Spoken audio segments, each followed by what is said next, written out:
40s across parts of southeastern Colorado, closer to the river valley around Highway 50. We'll be in the 30s alongside with us here in downtown Colorado Springs and in Woodland Park. Overnight lows tonight in the 30s as well. We'll talk more about your extended forecast, that chance for rain and snow later this week, coming up in just a few minutes. All right, Mary, thanks so much. Well, some restaurants say they just can't survive operating at a quarter of their normal capacity. That's why one business owner temporarily shut down 4 of his restaurants and bars in downtown Colorado Springs yesterday.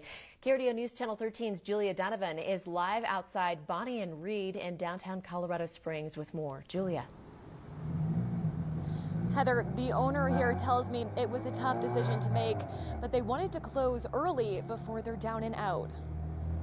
From here back, including bar, we're not allowed to seat. There's just no way we can maintain that occupancy.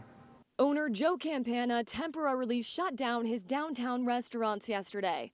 They're Bonnie and Reed, Cork and Cask, The Rabbit Hole, and Supernova. Some of our staff just kind of were in disbelief. A lot of people did have reactions where they were worried and they were crying and they were just trying to figure out what the next step is. 120 workers across all 4 restaurants are now filing for unemployment.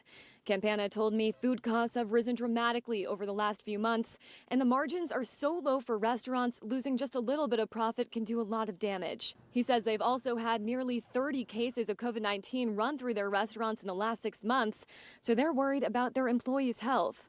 They plan to reopen when cases go back down. Meanwhile, the state health department says it's avoiding another stay-at-home order to try and keep businesses like Joe's open.